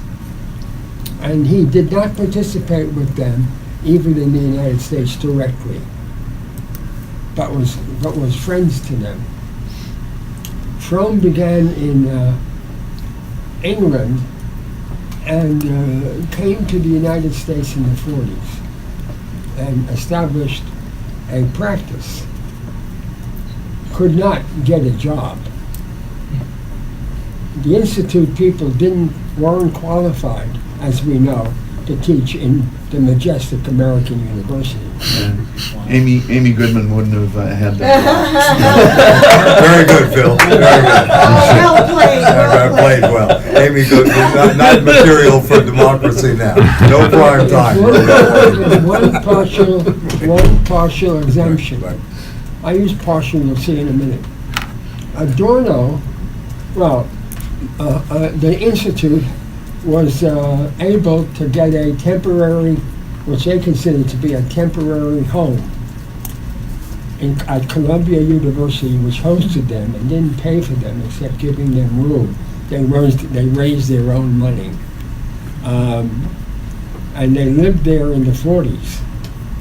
I mean, and they lived in Columbia housing in the 40s.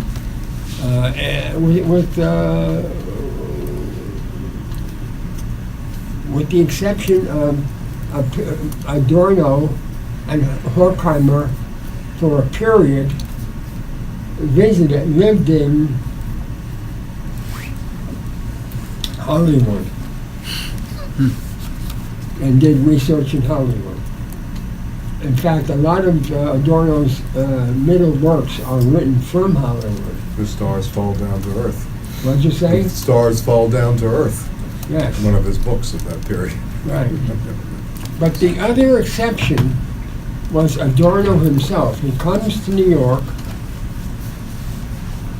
with the Institute, and they can't support him. They don't have the money.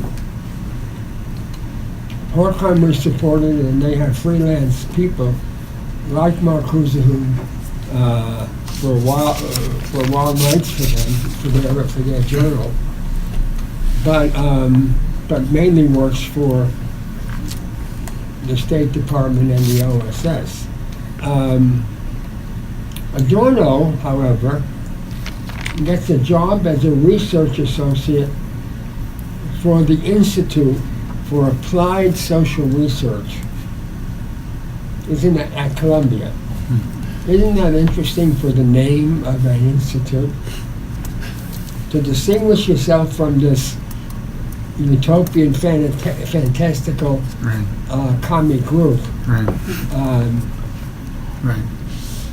Paul Lazarsfeld, who had been a social democrat in Vienna, establishes essentially a quantitative-oriented Institute for Applied Social Research and hires Adorno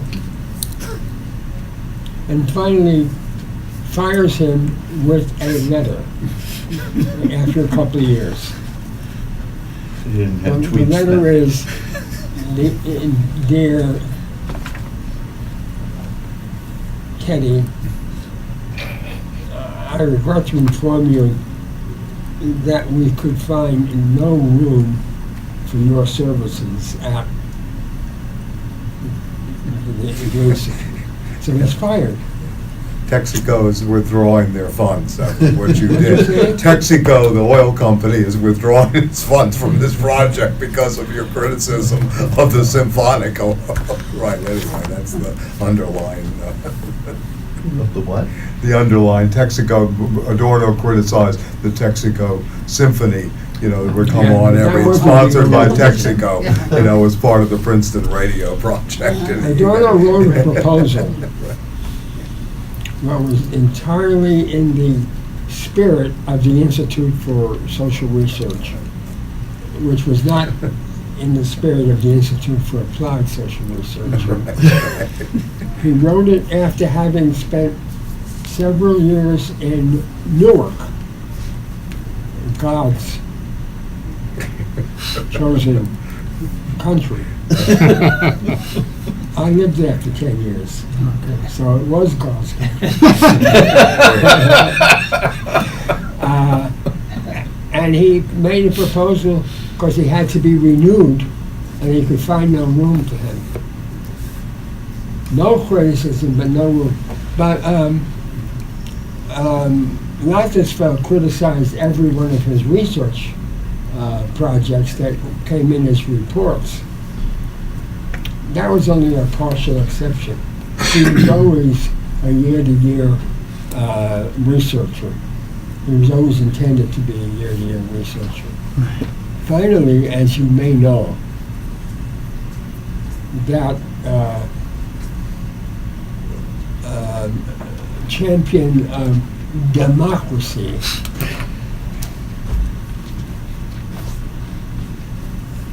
Adenauer, the German chancellor, invited the institute to come back to Germany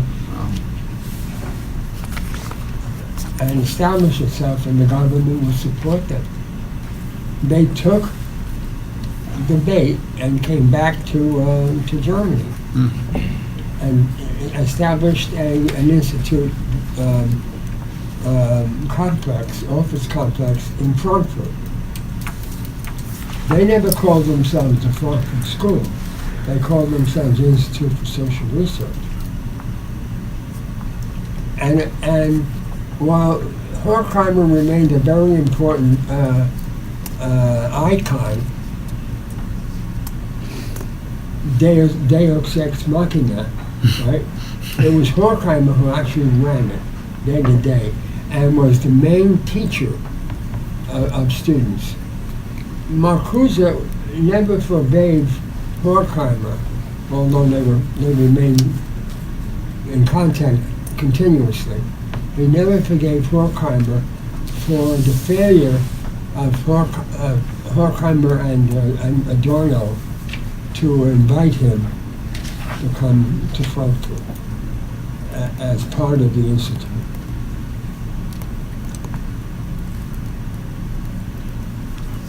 Needless to say, this book would only be partially acceptable to the institute.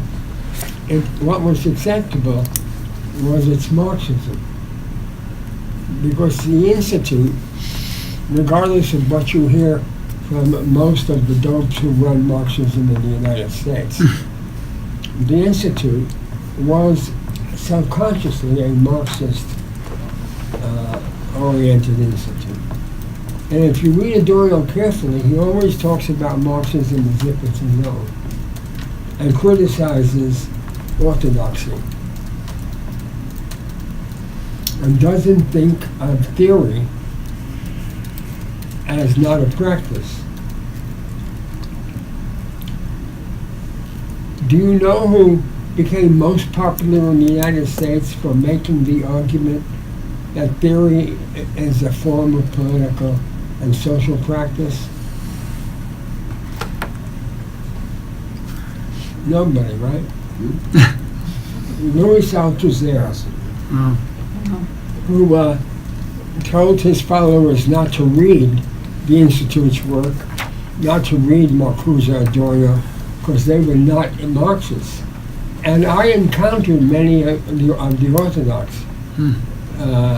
One of them is David Harvey, who insisted stoutly that the Institute people, Horkheimer, Adorno, and Marcuse, were not Marxists. They were idealists. I've also heard people say this. What do you say? I've also heard people say that, but I didn't know enough. The people you heard say that were, That there weren't Marxists, so it came out of Althusser's mouth, and it became much more generalized than it deserved. what is your opinion about what Althusser said? At the time, I rejected it naturally. Because it was directed against the theory practice dialectic, which I thought was always involved, that you had to be involved in movements. It wasn't until I reread in English, I had read it in French in 1965, 66. But it wasn't until I reread it in English. In Puerto Rico, you read it, right? I'm sorry? You read it in Puerto Rico. I didn't hear In you. Puerto Rico. Yeah, I read it in Puerto Rico. Yeah. Yeah, 65. Right. Yeah. Just It wasn't until I keeping reread keeping it the in story English going. and gave it the time that being an academic gives you. Right. If you're in a good place in academy, that is a place that you don't teach all that much. Right. That I realized that this was a much more important idea than they gave credit for. You're talking about The dialectic? What Theory being idea? practice? The idea that The theory is a form of political practice. that theory is a political practice. Right. And then a long postponed project of mine after the 1980s, I finally got around to it in the 1990s and early 2000s and reread everything by Mills. That I renounced in my own head the mechanical theory practice connection, and not the idea of theory and practice, but I understood why that was the case. Mills was not only one of my influences, he was in the 60s the most important radical influence in the United States. Not Marcuse, not Marx, not Chomsky, but Mills. Power Elite was read by everybody.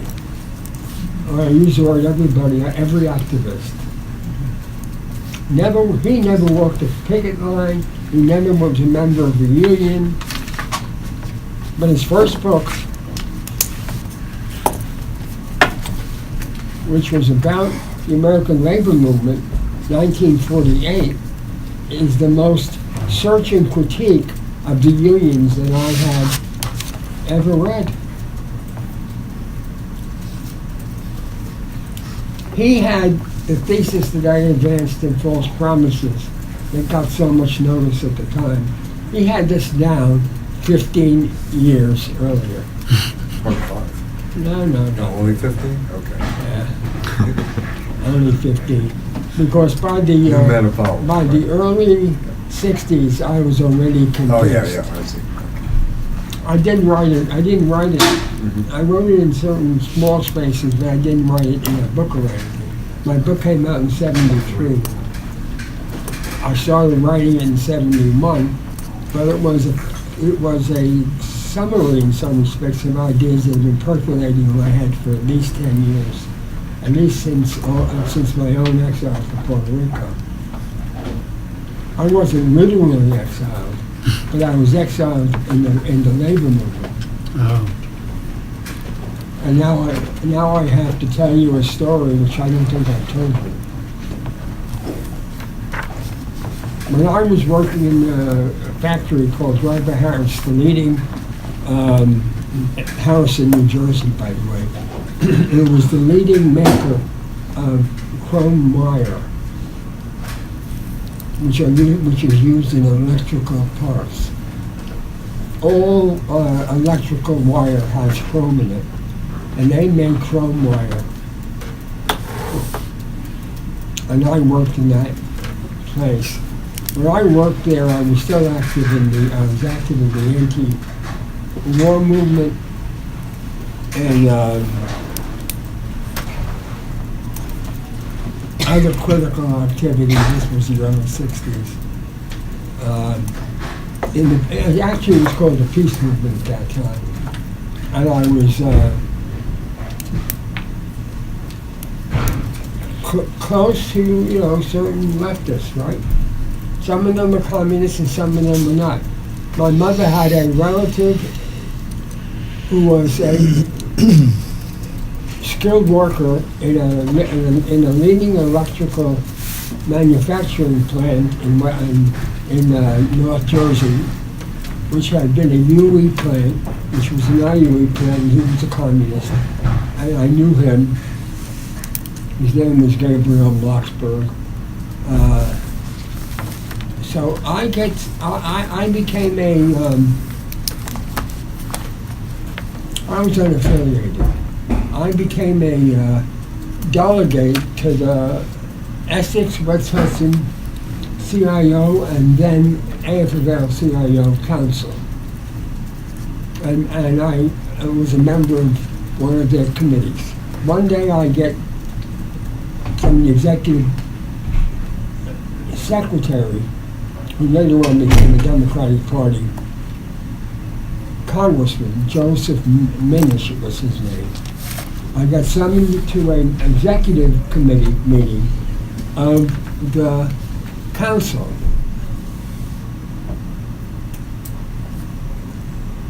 And Minish starts it off and says, "We're here because you've been named by unnamed sources," of course, always unnamed sources. And we know who they were, right? As a communist. What do you say to that? That you were associated with communists that could have been my distant cousin. It could have been people in the second cousin, really, my mother's second cousin, I think, in the peace movement and so on. And I said, no, I'm not a communist. You had no option, if you wanted to stay in the labor movement, of answering that question. You could not be Dalton Trumbo. I wanted to stay in, so I had to answer the question. No, I'm not a communist. The communists are too conservative. That's what I said. Wow. Which is what I believed. Wow. And what they said, oh, okay. It's better to say I'm an anti-communist. You wouldn't go there. All right, yeah, I understand. Oh, jeez. Stanley, do you think we can read a paragraph before we get out of here? I'm sorry? Do you think we can read a paragraph before we get out of here? I didn't hear you. Just do a read. Do a close read. Yeah. What'd you say? Close read A close read. of a section he has. I was going to say, in the second page of the historical limits of the reality principle, the second page, it's the second paragraph. You got a page number? Well, I have 118 in this one, but it's basically if you go to this It's all the same page. 6th chapter and you go to basically the fourth paragraph, but 118 it starts the problem. Yeah. Yeah. Page Okay. 130. and 130. Okay. 130 for you, Stanley. 1/3. Because I'm thinking about risk. I'm trying to, earlier in the film, You have the red book. I had the red book. I couldn't find it, so I had to buy it. I couldn't find this either. It took me like an hour and a half to find it in my bookshelf. So I'm trying to think about risk. Where does he address? I think he says at some point risk is where we're going to find some meaning in the struggle. But so the problem of the historical character and limitation of the performance principle is that is of decisive importance for Freud's theory. We have seen that he practically identifies the established reality principle, i.e. the performance principle, with the reality principle as such. Consequently, his dialectic of civilization would lose its finality if the performance principle revealed itself as only one specific historical form of the reality principle. Moreover, since Freud identifies the historic character of the instincts with their nature, the relativity of the performance principle would even affect his basic conception of the instinctual dynamic between Eros and Thanatos. Their relation and its development would be different under a different reality principle, which is what I'm wondering about. Conversely, Freud's instinct theory provides one of the strongest arguments against the relative historical character of the reality principle.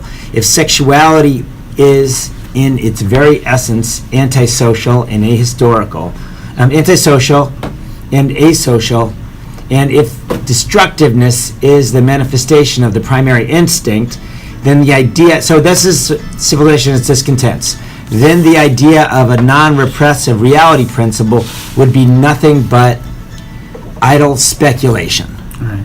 So he's saying in lots of places there are good parts about the pleasure principle, but he's also saying it's destructive, right? It's a civilization, it's discontent, it's destructive.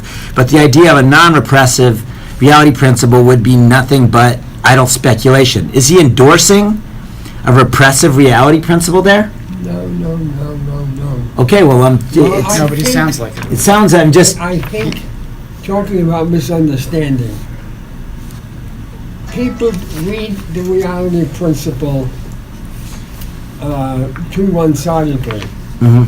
The reality principle under oppressive societies is always a subordination of everything to work. That everyday life must be lived so that work and the earnings one derives from work, namely money and rank, are really all that matters, or most of all that matters. You may love your family, you may love your mother, father, but the reality principle dominates. If it says, in order to have a job as manager, you have to go to Okinawa and run our factory in Okinawa, you're going to go to Okinawa. Right. And let's be clear. In order to be a trade union organizer, in the most active sense, if you're a textile, I was a textile and clothing workers organizer. I was actually the head of a department at one point. And it said, you're going to go to a bug-driven town in West Virginia where we have organized an American viscose plant and run an educational program and union principles. You're going to go to American viscose.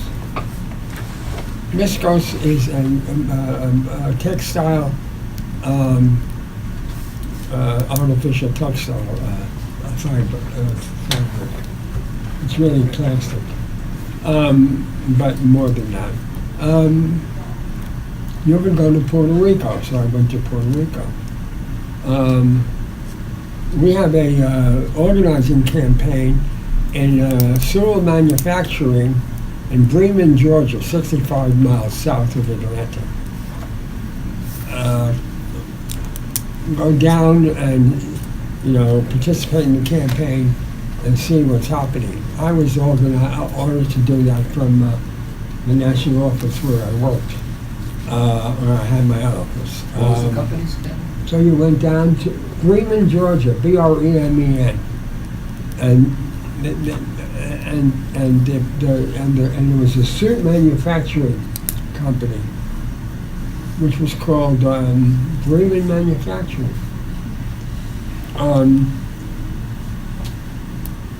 You're really a soldier in the army. And if the army tells you to go to Afghanistan, you're going to Afghanistan, or else you're out of the army, or else you're in prison. That's the way the society interprets the reality principle. If you want to keep your job, and you're an ordinary factory worker, an assembly line worker, and the factory has moved from Detroit to Atlanta, Georgia, and you're going to move from Detroit to Atlanta, Georgia, you have no home. Your home is General Motors, which is the company that moved to Atlanta, Georgia. And that is our reality principle. But reality, we have to have a reality principle. In a society that does not have exploitative social relations as its governing principle, the reality principle must be Eros. But we cannot deny, this is Marcuse's argument, but we cannot deny that technology and industrialization have made life easier for a whole lot of people. We don't have the 14, 12-hour, even the 10-hour day as a regular work day for most people. We have 24/7 internet now. Yeah, we have to change the reality, but we'll still have a reality principle. It will, however, be called not the reality principle anymore, it will be called Eros. But there will be another side which will be repressive. Marcuse says there will always be a need for unsatisfying labor. Yeah. So, but big deal compared to what we have now. Well, while we're on it here, because it's an ambiguity came into my life today when you translated instinct. Why don't you as- talk louder so they can hear you, George? The distinction between an instinct and a drive, because I'm reading this English translation, and if we're talking about, are we talking about a sexual drive, or are we talking about a sexual instinct, and are we making a distinction between the instinct and the drive? And if we are... We have the instinct of starvation. We have the instinct of warmth versus cold. Okay. We make selections of where we live, or we try to, based on when there's a degree of comfort, physical comfort. But anything that's social, and we have the instinct of having to reproduce the species. So sex is complicated because it's both an instinct and a drive. But the instinct, if you want, becomes a drive as soon as it enters the world, which means it can be changed. Freud doesn't think it can be changed because work will always dominate our lives. Work or sex? Sorry? You said Freud said work will always dominate our lives. I thought sex will always dominate our lives. I thought Freud was saying sex would always dominate, not I'm work. talking about more. Oh, okay. But, well, why? Okay. Well, sex is a dominating trend, but it must be repressed. If it's not repressed, we'll all starve to death. So, one thing I always have a board. Since I was 18 years old and had my first job in a factory on 22nd Street. And 7th Avenue, between 6th and 7th Avenue, called Universal Camera. You were a lens grinder, huh? I was a Like lens Spinoza. grinder. I was a lens grinder. Spinoza. Luckily, you didn't That's get exactly the disease from it. One thing I never could tolerate is, except for artists, I always made a distinction for artists. They were not primarily, in my view, cognitive. They were intuitive. And he sort of endorses that view, although he modifies it. That people on the left who are serious about social change, serious about transforming society in a way that makes our lives more satisfying than oppressive. If they don't understand the nature of industrial labor, which is not just factory labor,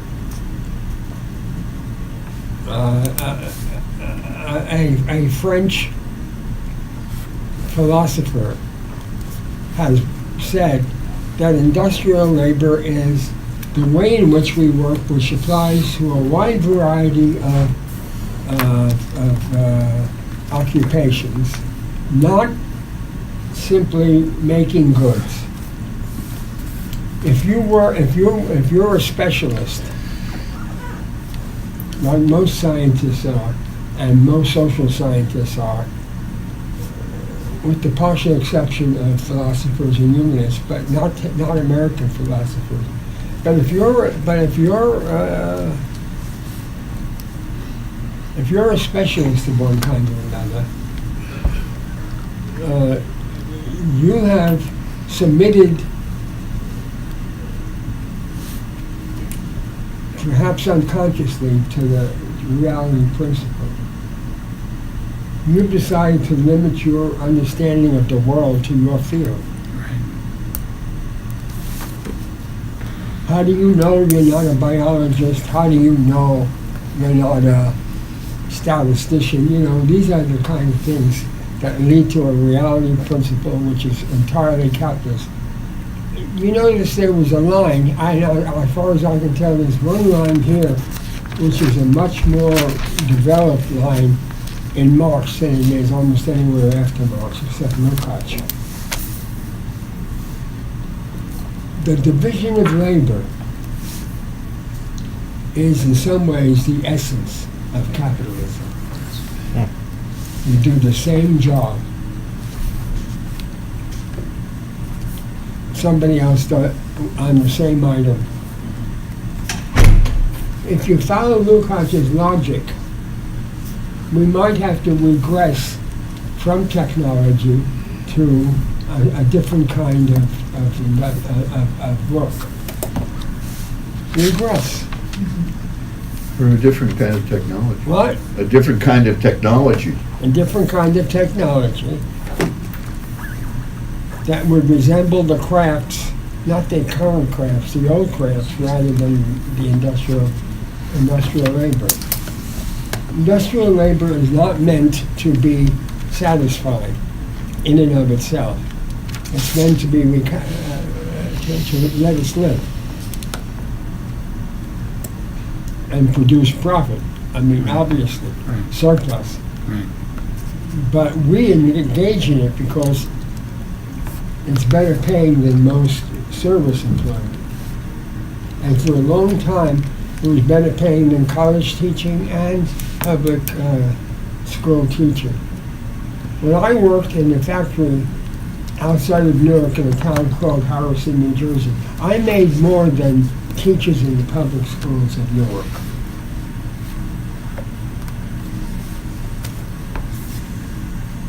When I worked in the hot mill, I made 25% more than the average public school teacher, except high school teacher. They made almost as much as we did.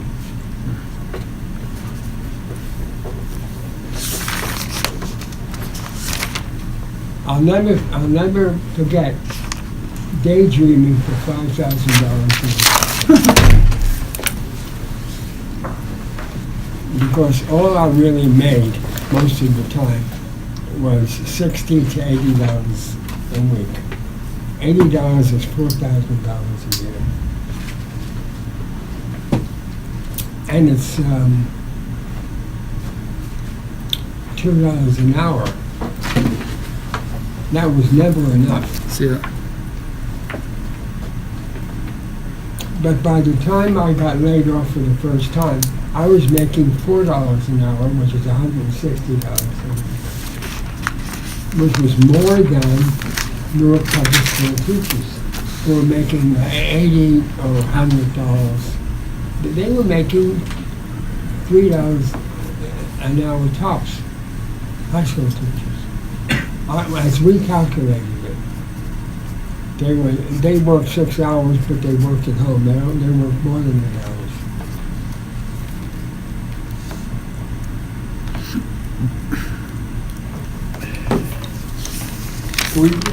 Did Ben leave? He left? Yeah. Oh, Yeah. he left. What'd you Okay, I was say? no, I was just going to make a remark on this passage, but Make a remark. he's gone. Well, I mean, it seems like Marcuse is really setting up the argument here for, against surplus repression.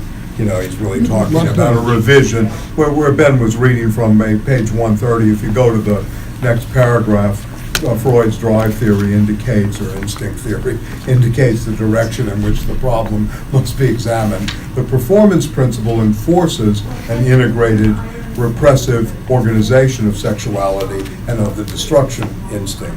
Therefore, if the historical process tended to make obsolete the institutions of the performance principle, it would also tend to make obsolete the organization of the instincts or the drives. That is to say, to release the instincts from the constraints and diversions required by the performance principle. This would imply the real possibility of a gradual elimination of surplus repression, whereby an expanding area of destructiveness could be absorbed and neutralized by strengthened libido. This is very subversive, good stuff, in a way of the traditional view of, Freud. Evidently, Freud's theory precludes the construction of any analytical utopia, but if we accept his theory and still maintain that there's a historical substance in the idea of a non-repressive civilization, then it must be derivable from Freud's instinct theory itself, the drive theory itself. And this is obviously where Marcuse wants to fix against Fromm too later, part of the argument of the critique of the neo-Freudians, that there is, and you pointed out that Fromm is much more sophisticated in terms of his drive theory than Marcuse gave him credit for. Freud is misinterpreted Right. as believing in the immobility and untransformability of the instincts, or what we mean by tree. You just have read one of the many paragraphs that could appear in Freud or Marcuse, but particularly in Freud, because Marcuse is taking that from Freud, which talks about the organization of the drives and their application to society, and how they change in function, at least, in a social set of social relations, to both Freud and Marcuse and others.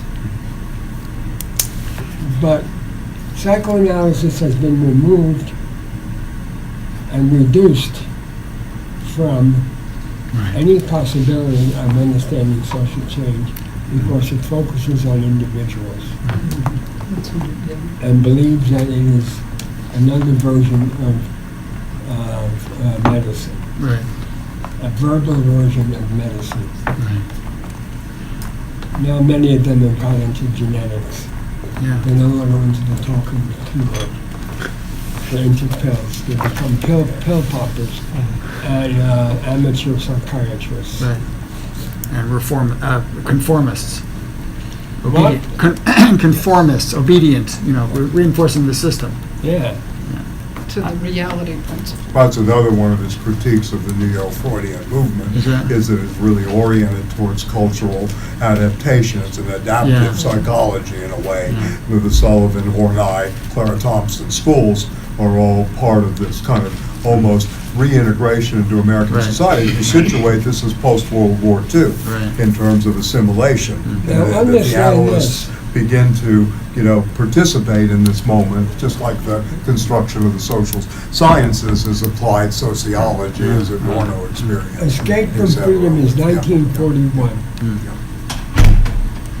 Fromm writes a study of the working class in the early 1930s, and he writes his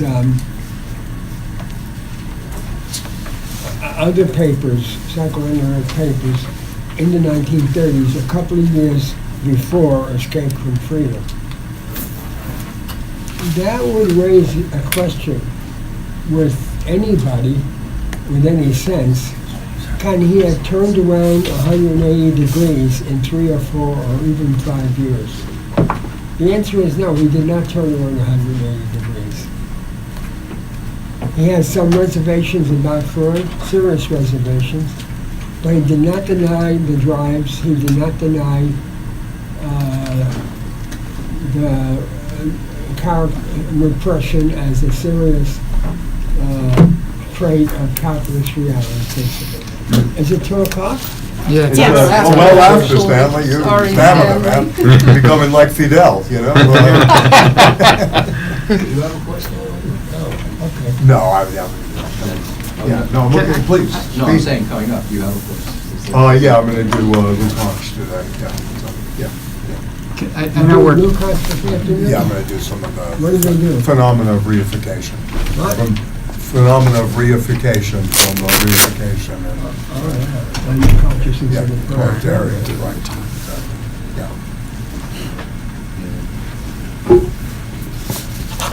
We read History and Fast Consciousness for 18 months in 1970.